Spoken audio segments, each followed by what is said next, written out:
El amateur es un vocacional. Dice, soy futbolista amateur, que decir, yo lo hago porque me gusta. Amo jugar al fútbol, no porque me van a pagar un sueldo. Después están los profesionales que ganan sueldos y bien jugosos. Bueno, entonces no, la vocación tiene que ver con la entrega, con el fin en sí mismo, y entonces estar dispuesto a hacer cualquier sacrificio por esto. Se es más vocacional cuanto más sacrificado. Y hay una presión social por esta cosa, ¿eh? No hay que pedir nada a cambio. Entonces hay toda una mitología, toda una hagiografía, digamos, una especie de historia intencional o no intencional que nos presionan con esta cosa de la entrega, del maestro ideal, que es aquel que pese a las peores condiciones, a que le deben 5 meses de sueldo. Incluso en el canal progresista, muy bueno, ¿cómo se llama? Encuentro, ¿no? Apareció una vez, caí yo en una trampa, en un programa donde habían filmado una maestra que era, no sé, de La Rioja, Catamarca, que tenía que ir en motocross, porque no la única manera de llegar hasta esa escuela rural, iba con la moto, llegaba a un punto que la moto ya no funcionaba, tenía que ir con un burro, subía al burro, llegaba a la comunidad, y yo me encuentro ahí, me pasan eso, y me encontré, ¿cómo hago para criticarla? Es imposible éticamente criticarla, tengo que hacer una crítica sociológica, en ese contexto era imposible.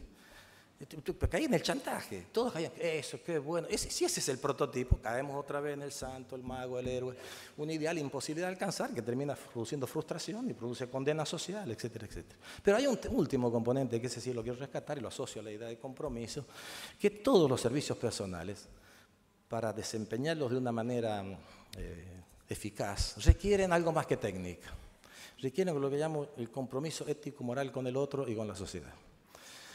Yo quiero que incluso hasta el mesero del restaurante no solamente me traiga la comida caliente, tal como se la pedí, pero quiero que me trate como un ser humano. No sé si a ustedes les pasa, a mí me gusta un tipo que me trate bien, no esos cargosos.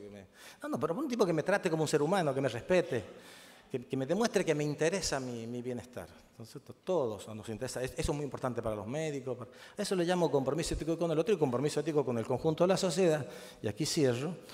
Porque hay que tener conciencia que hoy en día, cuando hablamos de sociedad del conocimiento, no estamos diciendo una frase bonita.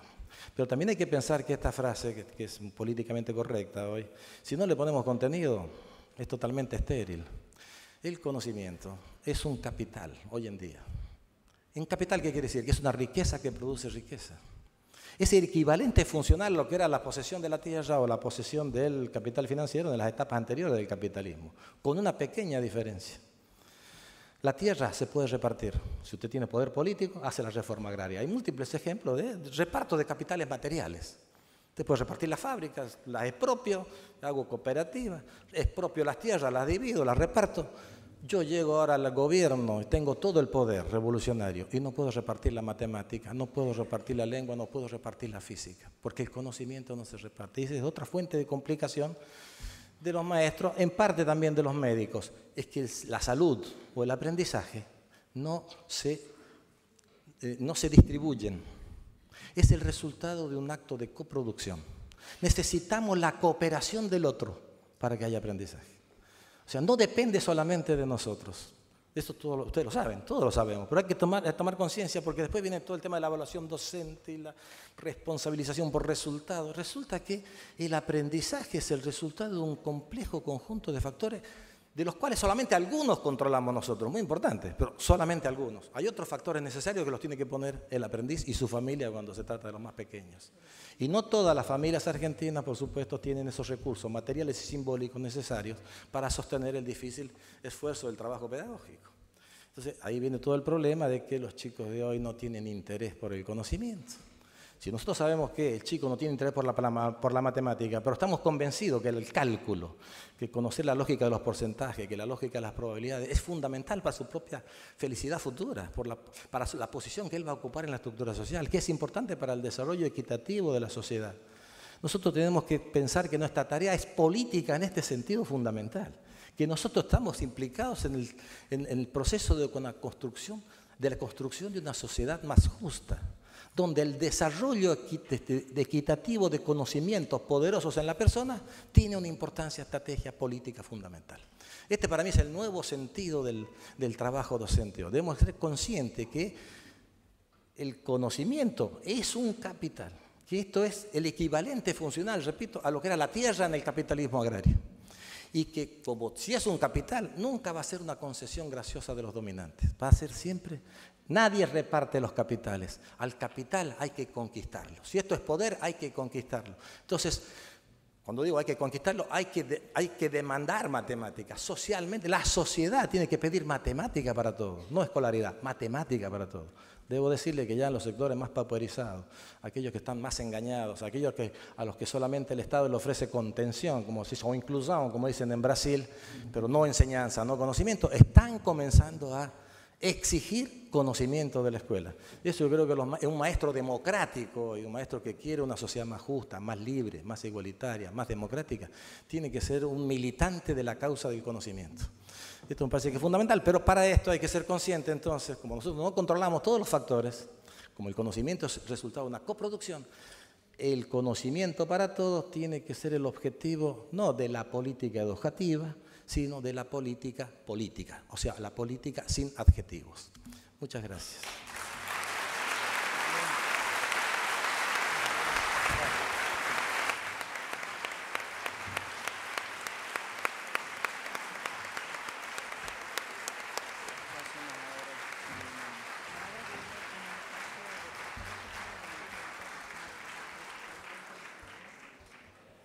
Están a disposición de ustedes, personas, en los pasillos y en el acceso a este salón, para que realicen sus preguntas por escrito.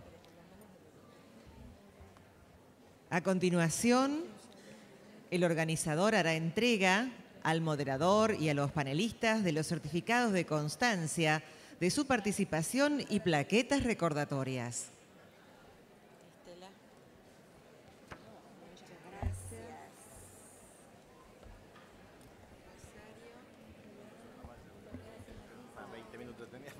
Doy clase de 2 horas a la facultad.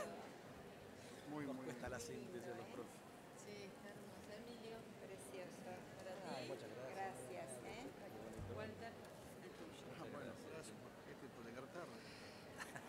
Deseamos invitarlos, a quienes no lo han hecho todavía, a que visiten la sala de archivo en el ala izquierda de este salón y la sala de historia hacia el ala derecha.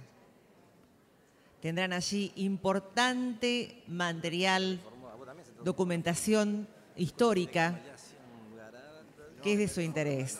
Así que, bueno, sería propicia la oportunidad para que puedan apreciar la muestra.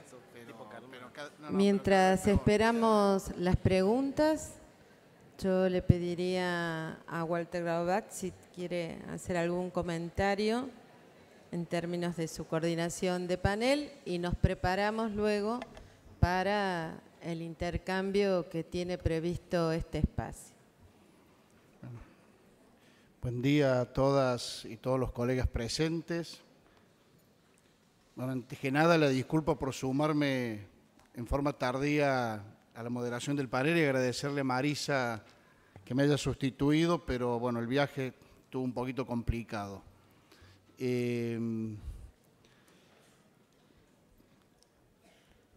Pude escuchar en forma completa 2 de los panelistas, María del Rosario y Emilio.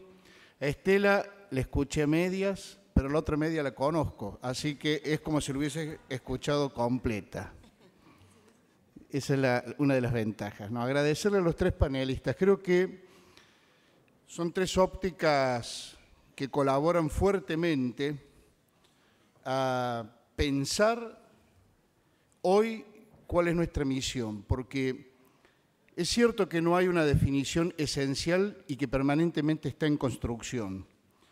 Y probablemente el desafío final que nos plantea Emilio y que estuvo también presente en las exposiciones anteriores, tiene mucho que ver con la política y en este caso, pensando desde los espacios de la política educativa, ¿cuál sería el desafío? Porque si uno recorre lo que está presente en forma cotidiana, es una suerte de tensiones que aparecen en algún momento como antagonismos. Y creo que estos antagonismos, cuando uno está en el momento de poder reflexionar, ayudan a poner claridad, a tomar definiciones pero en el momento de la acción y del trabajo concreto, sea de los maestros y profesores en las escuelas, del vínculo con la comunidad y la expectativa que la comunidad tiene de nuestro trabajo, y en los espacios donde se toman decisiones, que estas decisiones pueden ser de carácter imperativo sobre el devenir del trabajo docente y la función de las escuelas, o puede ser decisiones que vayan acompañando los procesos y los desafíos que tienen que enfrentar las escuelas. Me parece que en ese lugar, cuando el antagonismo no es suficientemente pensado y resuelto en metodologías concretas de abordaje, lo que se produce es un desencuentro que nos pone mal a todos. Más allá del debate si malestar sí, malestar no, yo creo que hay un profundo sentimiento de malestar, entre otras cosas porque en muchas ocasiones se pierde la visión de lo colectivo. Porque muchas veces estar en la escuela implica a veces asumir una responsabilidad casi solos. Y casi solos frente a la demanda social es muy difícil, porque además la demanda social también es de un segmento de la sociedad que probablemente comparta una época de la formación como la que hemos tenido nosotros. Es muy habitual cuando hay un hecho problemático en las escuelas o cuando se discute sobre los resultados de la enseñanza, sobre el fracaso. Escuchaba en las radios en los últimos días las llamadas de oyentes de las radios y me espantaba un poquito, decía, ¿cómo es de notorio que cuando hay crisis social, cuando hay desencuentro, crece la mentalidad fascista? Porque a los jóvenes no hay que darles oportunidades, lo que les falta es que los rigoriemos un poco. A los profesores no hay que entenderlos en su lógica, sino también que le hace falta mayor rigurosidad. Cuando tenemos problemas de la violencia en la escuela, el problema es que la escuela no lo sabe resolver. Frente a las nuevas tecnologías, aparecemos los adultos como ignorantes y no está suficientemente destacado cuál es el rol que puede ocupar el docente. Por eso creo que este panel ha tocado muchos aspectos, aspectos que van desde esa identidad, de la función, de los desafíos, de las necesidades de cambio. Me quedo tal vez con esta última instancia, ya para darle lugar a las preguntas y que se puedan explayar los expositores. Creo que tal vez en este congreso una de las conclusiones que todos nos tengamos que llevar, y cada uno en su responsabilidad, y acá estamos presentes personas que tenemos responsabilidades de distintas características, pero para el mismo trabajo, para el mismo colectivo, la misma construcción colectiva, y creo que es la de asumir este desafío de poder construir esa identidad del trabajo docente, del ejercicio profesional y del lugar que nos cabe en forma común.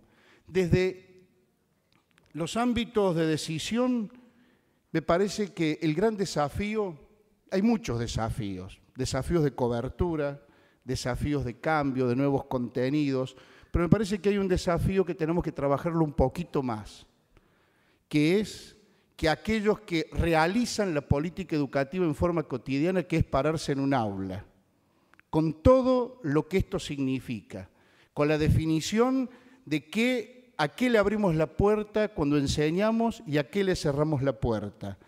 Como bien se dijo en todas las exposiciones, ¿dónde ponemos la palabra que nos puede habilitar en la integración o nos puede estigmatizar y echar afuera tan solo con una palabra? Creo que tal vez allí donde está el desafío de la política educativa, que es acompañar y apoyar fuertemente la realización de la política educativa en el momento de la enseñanza. Y esto es habilitar palabra del docente, esto es poder llegar con los recursos que el docente necesita, esto es con asumir el desafío del diálogo con la sociedad, no para oportunistamente sumarnos a la crítica, sino en todo caso para explicar y esclarecer cuál es el rol de la escuela, cuál es el rol del docente y ayudar a construir esa autoridad pedagógica que muchos hacen el esfuerzo individual de hacerlo, pero a veces queda arrasada en esas críticas, yo diría, sumamente vulgares del problema de la educación que a veces se logran instalar. Este no es un panel que ha tratado solo de la vida de los docentes, creo que ha sido un panel que ha tratado sobre la política educativa profunda para poder cambiar la situación de nuestras escuelas. Así que gracias a los tres expositores y pasamos a las preguntas que se han realizado.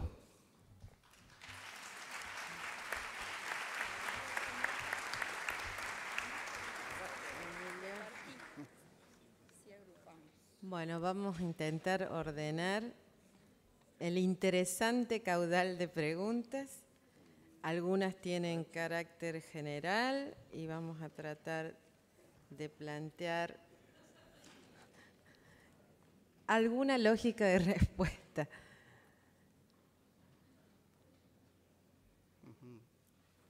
Bueno, algunos, Emilio, Rosario, tienen preguntas concretas. Vos, Estela. Bueno, empezamos, claro, empezamos por vos, Rosario.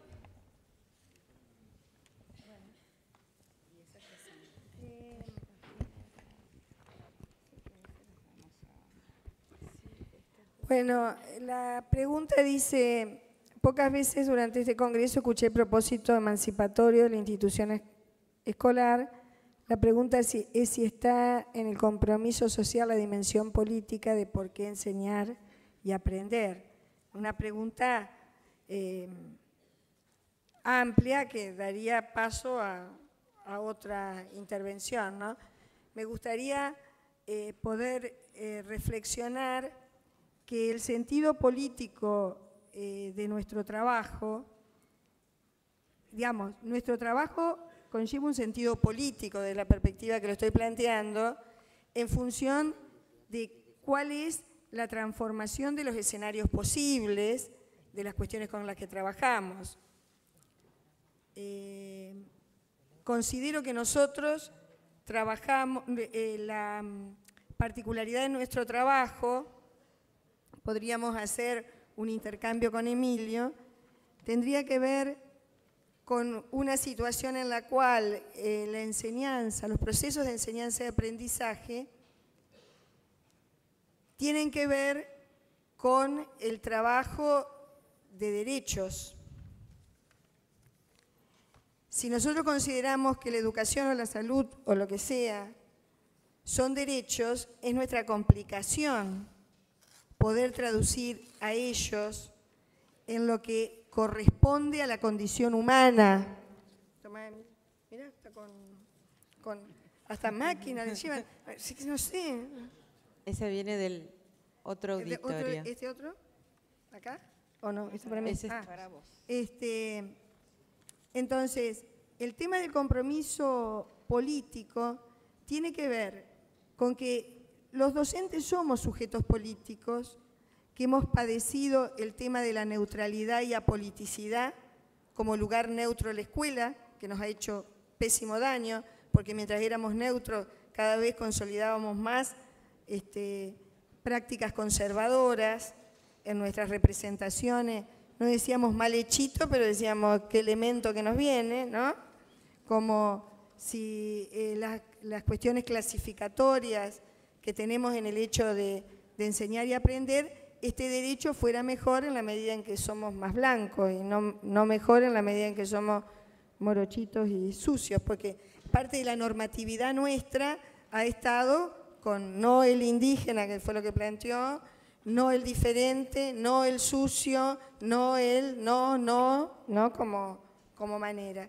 Entonces, la política no está por fuera de la historia y los compromisos ni históricos ni políticos están por fuera de los valores. No podemos pensar ni trabajo, ni ciencia, ni conocimiento. No sé si estoy siendo clara. Entonces, el tema de plantear que en el compromiso esta dimensión adquiere determinada manera, pero el modo en cómo construyo al joven, el modo en cómo a nivel teórico, preteórico, tengo acerca de la infancia, tengo del otro, tengo del conocimiento, son sentidos políticos del trabajo, que esconden direcciones éticas, etcétera, demás, pero son políticas porque hay una construcción.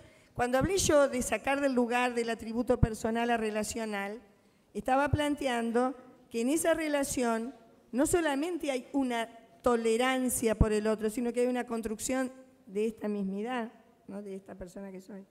Bueno, y ya como terminar me parece de ordenar, y acá se dice que el desafío docente, cuando no están dadas las condiciones de igualdad de oportunidades para enseñar y aprender, es cierto. Cuando las condiciones, el contexto, y en esto también me permito que podríamos seguir charlando con Emilio, si las condiciones sociales van cambiando, nuestra manera de hablar con ellas también va cambiando. Nosotros no nos quedamos fijos en una manera de mirar y entender, y fue la realidad perversa la que cambió para jorobarnos en nuestra manera de entenderla, ¿no?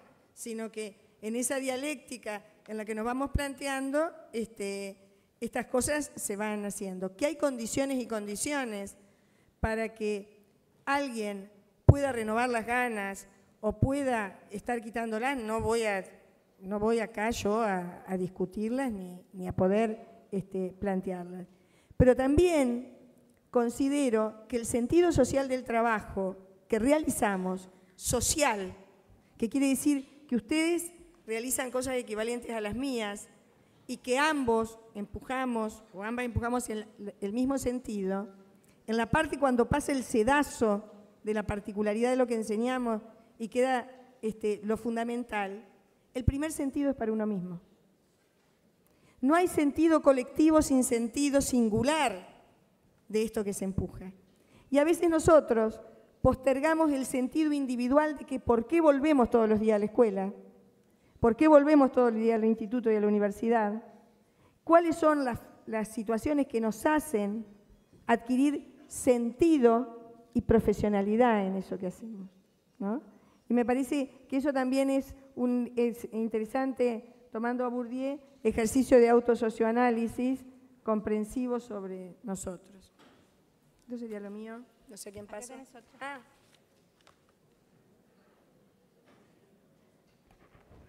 Dice, ¿por qué la carrera de educación primaria carece de materias útiles que preparan al futuro docente para atender la diversidad?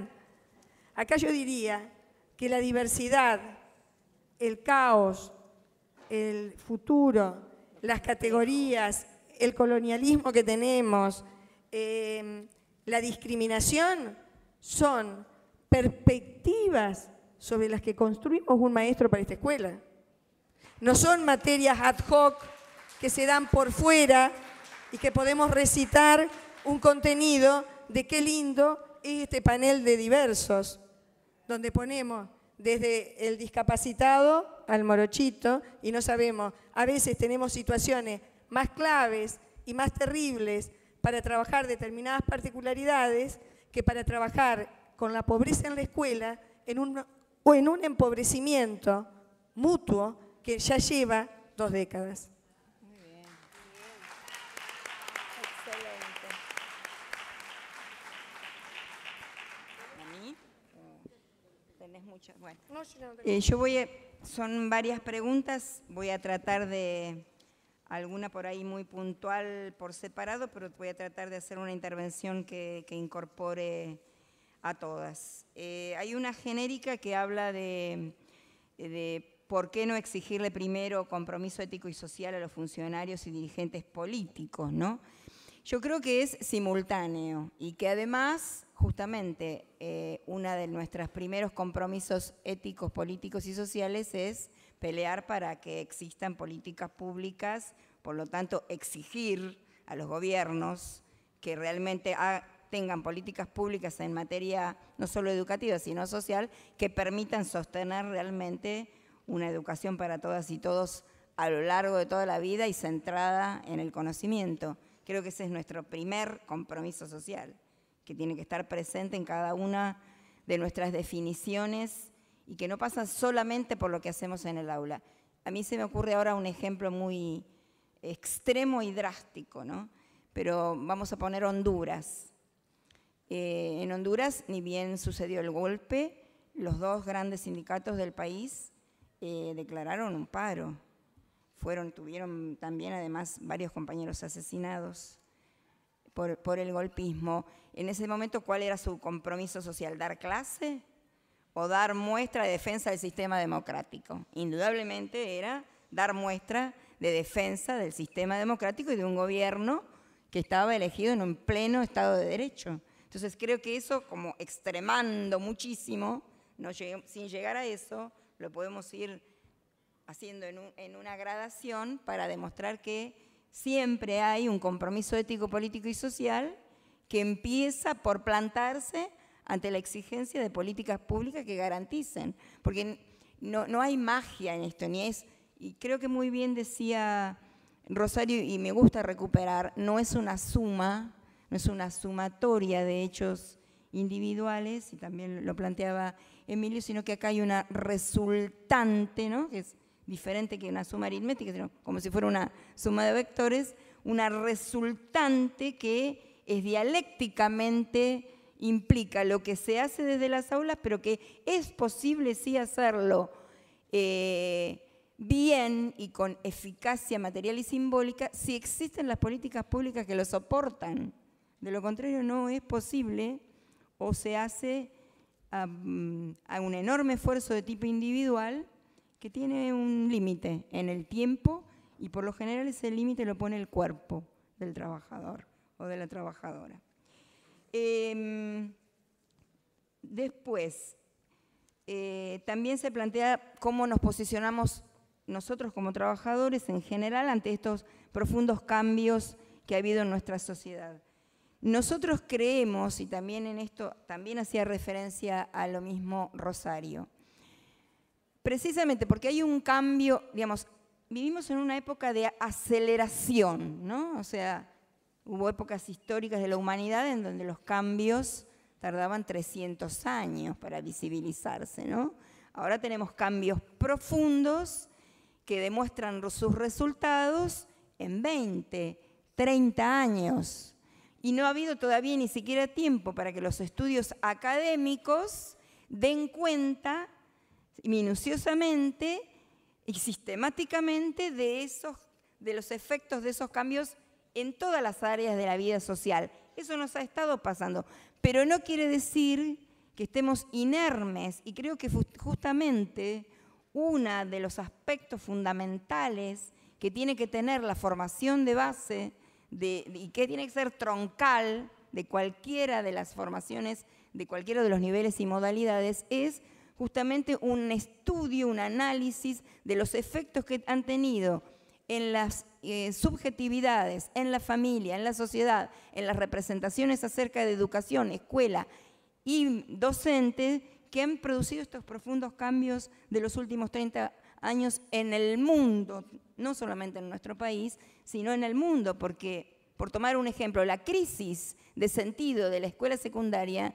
no ocurre solamente en la Argentina, ocurre en el mundo entero, y hemos visto, ¿no?, movilizaciones de los estudiantes secundarios en Grecia, en París, en Chile, en muchísimos lugares donde en profundidad lo que se está cuestionando es aquel origen histórico de la escuela para formar las élites que conducían Estado, comercio, industria y banca, a una escuela que tiene que ver con la formación en el conocimiento, no solo para el trabajo, sino para el derecho de ciudadanía, ¿no?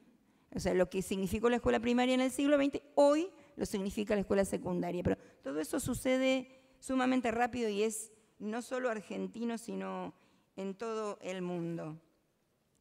Acá, yo no estuve ayer, pero hay alguien que plantea que ayer hubo un cuestionamiento al disenso. Desconozco a qué se refiere y cómo poder trabajar, etcétera, para asegurar la posibilidad de disenso.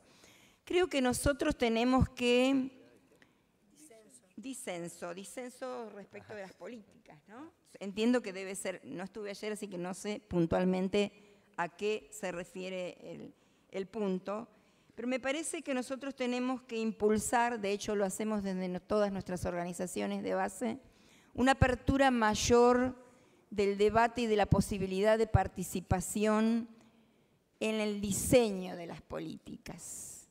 porque si no volvemos a quedar en la idea del docente como mero ejecutor de políticas, como objeto de políticas y no como sujeto constructor. Sabemos que esto no es sencillo, que es muy complejo, que requiere tiempos y espacios, pero me parece que tenemos que ser muy insistentes en plantear la necesidad de los espacios de debate en cada una de nuestras instituciones para diseñar el cotidiano, no solo lo que ya casi en muchos lugares vaciado de contenido se llama proyecto institucional, sino hasta el cotidiano de la escuela y sus implicancias y las relaciones de la escuela con el conjunto de las organizaciones de la localidad, del barrio donde esté inscripta.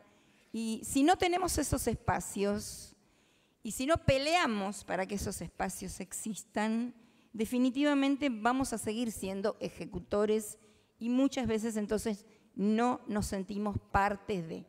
Creo que esto también, digamos, nosotros pensamos que en este momento hay un desaprovechamiento de algunos institutos que consagra la nueva ley de educación, que son participativos, digamos tímidamente participativos, ¿no? Porque la ley no avanza profundamente en la participación de los trabajadores en el gobierno de la educación. En ese punto creemos que quedó a medio camino. Pero de los institutos que sí trae la ley, no se están desarrollando con toda la fuerza que debieran tener, empezando por el cumplimiento del artículo 120 que habla de que el Consejo Federal debe convocar no menos de 2 veces al año las entidades gremiales con agenda previa acordada. Y nosotros, por supuesto, promover los debates que nos permitan llevar la voz de los trabajadores a esos debates, ¿no? Que de hecho cuando lo hemos podido hacer, que es en el caso del Consejo Consultivo del Infod, que tenemos que decir que ha funcionado excelentemente bien y que ha sido vehículo de los debates que ustedes han dado, por ejemplo, en los institutos de formación docente y que hemos llevado a través de documentos, creemos que esto se tiene que reproducir en los otros consejos, el Consejo de Políticas Educativas, el Consejo de Evaluación de la Calidad, y por supuesto que haya posibilidad de mayores intervenciones. Y nuestro compromiso está también para ser vehículo y portadores de lo que nos estén planteando ustedes en cada una de las provincias. Acá hay una compañera de Santa Fe que plantea que esa misma sociedad que fue contenida por los docentes en la inundación no reconoce la tarea. Yo estuve hace muy pocos días, en realidad. He ido mucho, es una provincia que conozco bastante y toda su geografía, y he estado reunida con docentes en muchos lugares de la provincia, y creo que esto es parcial, que en muchos lugares sí que se reconoce la tarea. De hecho, en las últimas luchas que llevaron adelante los compañeros de Santa Fe, hubo un acompañamiento, digamos, no hubo una confrontación con la comunidad educativa. Y creemos que, por supuesto, esto no es visibilizado. Lo que se visibiliza en los medios es cuando aparecen fuertemente las críticas, ¿no? Esto es a lo que se le da preeminencia en los medios gráficos y televisivos, y no todas las cosas de reconocimiento que son cotidianas, por otra parte. Pero de todas maneras, me parece que de fondo lo que expresa con mayor claridad esta situación de desencanto que tanto tienen las familias como tienen los docentes, es este cambio de paradigma y esto de haber dejado ser la escuela de la promesa cumplida, y nosotros los ejecutores de aquella escuela de la promesa cumplida, con esta escuela que está plagada de incertidumbres y que además ha repercutido luego de varias décadas de desautorización del trabajo docente y sus implicancias en una grave pérdida de autoridad pedagógica, pero que no está sola esta pérdida de autoridad pedagógica, está acompañada de una pérdida de autoridad estatal, porque si desde el Estado se mató y se robó, ¿cómo volver a creer en el Estado? Y de una pérdida de autoridad parental, que la vemos todos los días, ¿no? Conocen a ustedes muchas familias que logran acostar a los nenes de jardín o de primero temprano para ir a la escuela al día siguiente. Yo casi ninguna. Entonces, hasta en esas pequeñas cosas vemos y cuando hablamos de autoridad no hablamos de disciplinamiento, hablamos de autoría, de autorizar y autorizarse, de respetar la asimetría de la relación que no tiene nada que ver con el autoritarismo